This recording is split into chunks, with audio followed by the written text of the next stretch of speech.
Hi everyone, this is Eric Wilkuski with JoBlo.com, and I'm here to review Avatar: The Way of Water. Just to get this out of the way, this will be a mostly spoiler-free review in the interest of keeping the film's various plot points a secret. Now, what's sure to be the thought of many an audience member while watching James Cameron's majestic new movie is, so that's what took so long. It has been 12 years since Avatar became a global phenomenon, and the inevitable encore has taken its sweet time reaching those of us who are eager to see what else Pandora had to offer.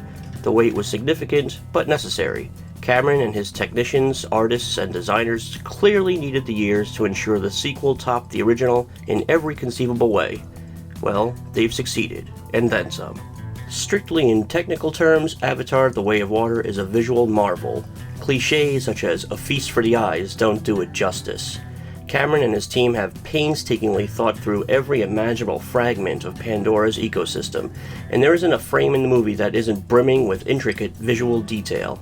We've become so desensitized to CGI in movies that we're hardly capable of genuine wonder anymore. Well, at the risk of sounding trite, The Way of Water pulls off the impressive feat of wowing us again, offering up a steady stream of "how did they do that" splendor, and once again transporting us to an alien world that looks all too real. In the 12 years since the first film's release, technology has advanced quite a bit, and when seen after a revisit of the original, the improvement in the sequel is undeniable. The first Avatar feels closer to a cartoon in light of the stunning realism on display in the new film. The story, well, for every plaudit Cameron has received for his technical craftsmanship over the years, it's usually followed by a knock on him for his predictable narratives, his thinly sketched characters, and his less than enlightening dialogue. Though he knows exactly which heartstrings to tug, and when to tug them, Cameron will never be mistaken for a highbrow writer, which is a bit unfair considering how good he is at telling a story that proves irresistible to the audience. I mean, think about how thoroughly engaging his scripts for Aliens and Terminator 2 are.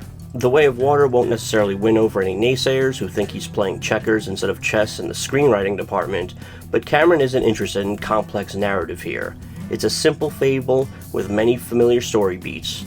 If you're being uncharitable, you could say it's an awful lot like the first film in several ways, plot-wise. Cameron's more concerned with allowing you to get to know his characters as they grow and adapt to their ever-changing situations, while hanging his hat, as he always has, on themes of love, family, loyalty, and courage. Easy to relate to themes, sure, but Cameron's a master of hitting those notes. Since this is a spoiler-free review, for the most part, I'll tread lightly and paint the picture broadly. A decade after the conclusion of Avatar, which saw the Sky People booted off the planet by the Na'vi, the indigenous people live peacefully. Jake Sully has fully adapted to his Avatar body, and together with his wife Neytiri, he attentively watches the development of his 4 children, one of them adopted. Naturally, harmony doesn't last forever, as the return of the Sky People fosters in a new age of heartbreak for the Na'vi, forcing Jake to take his brood and flee to another part of the planet in order to save the species he's come to call family. Jake and company find themselves settling in, or attempting to, with the Metkayina water clan, led by proud warrior Tonawari and his wife Ronal, who take in the refugees with some hesitation.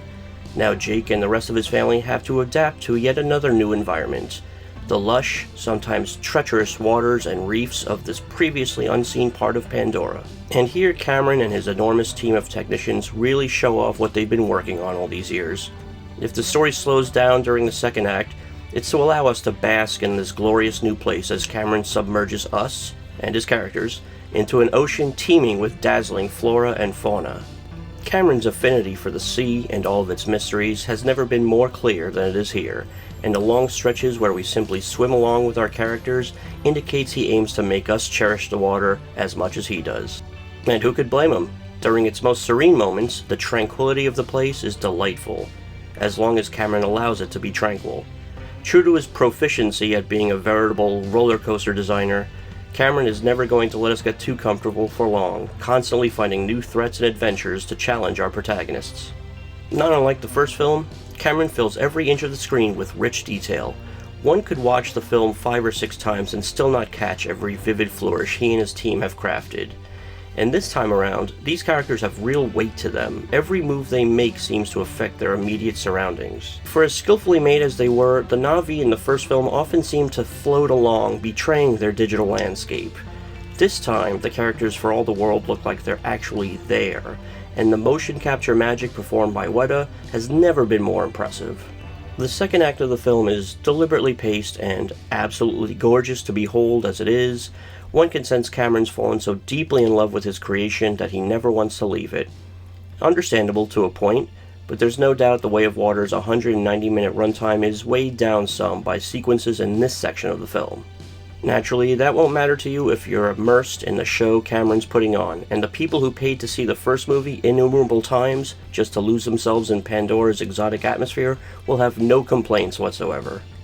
And those who might find themselves drifting a bit during this middle act should remember that if there's one thing to know about the director, it's that his mastery of the third act is indisputable when he truly enjoys giving us every penny's worth of what he's capable of.